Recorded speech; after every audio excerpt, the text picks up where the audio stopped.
The following story has been brought to you by StoriesToInspire.org. A fellow told me this story that just happened with him just before Shabbos. It's a big chizik. He lives in the States and he just married off a son. His daughter-in-law is from Canada. And the Baruch Hashem, they're married a few months and or maybe more than that already, a year or so, and they're trying to settle in to the United States, and in order to live long term, they have to get citizenship, trying to get a green card.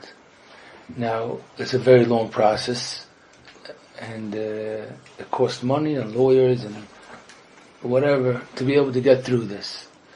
Now, he needed to bring a bunch of documents to the officer, to that appointment, to that official appointment. In order for that to work out, they should give the green card, and based on that you married in to a United States citizen, they should give citizenship for the spouse. Now, he didn't have all the documents needed. He knew he's missing, but the lawyer said, listen, just go, you have an appointment, and daven to Hashem, it should work out. Now here's where the complicated part started. They need to interview the wife and the husband. Now she knows English, even though she's Canadian, regular, she learned, she knows English. Husband, not a word of English. Yiddish, nothing. He has no idea what's going on. So he asked the lawyers, how does that work? How does the interview work? He said, okay, so you go along, the father of this younger man. You go along, and you'll be the translator. You'll go and you'll interpret. Sure. He comes there, and it's their appointment. And they call him and they say, what's going on? He said, who are you? The father of the young man. He said, I came to translate. They say, there's no such a thing. How can I trust you? You have to, before you come, you have to say that you're going to need someone to translate, to interpret into whichever language it is. And then we bring our person. There's no such a thing. Now, if he loses this appointment, it means starting from the beginning, which means a ton of money and time, and it's just so much tirch and so much akmas nefesh. Now he was learning Emunah b'tochen, he was being himself machazik, so he wanted to the instinct was to just start arguing with him. He didn't argue, and he just sat there. So the officer said, okay, let me take the couple. Let me talk to them. Now he's sitting out there in the waiting room, and he's telling himself constantly, throughout the whole time that he's waiting, it has nothing to do with the mood of the officer. Even if it decides that he doesn't want, he doesn't want to give her the green card, it doesn't make any difference. If Hashem wants it to happen, it'll happen.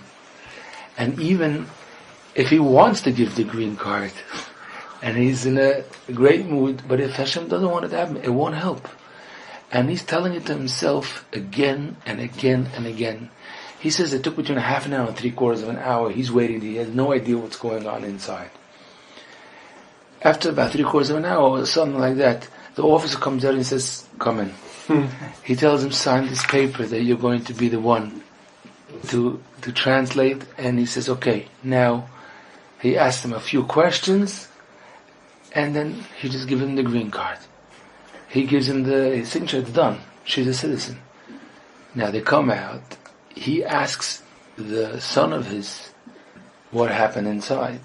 He says, you want to know what happened? We get into this room, and he says, so who's the United States citizen?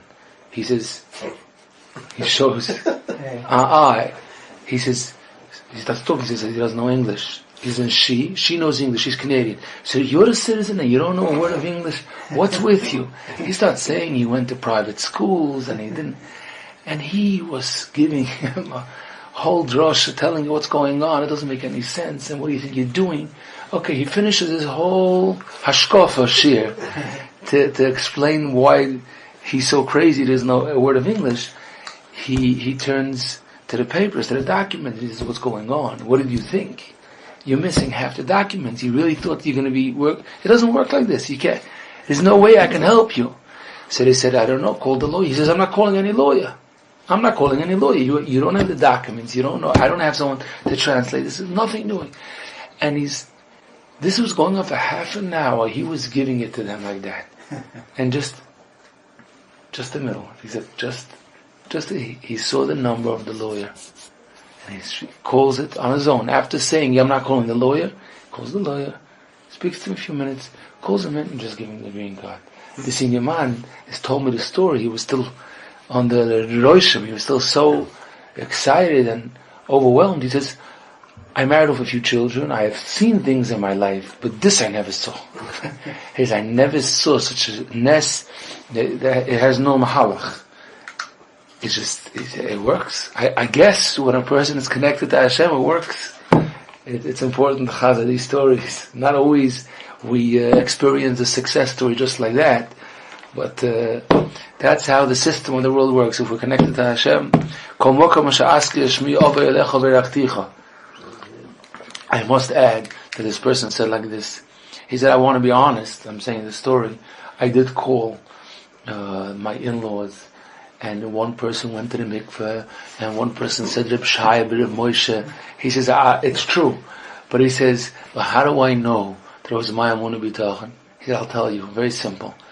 Because it's for sure that if I wouldn't have started Emunah B'tachon, I would have definitely ruined everything, for sure. Because even if they said Reb Shai, Reb Moshe, I would have argued with that officer. That's me, I know myself. I would have went into massive fight.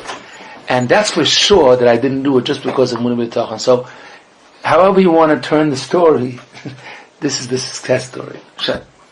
Enjoyed this story? Come again. Bring a friend. StoriesToInspire.org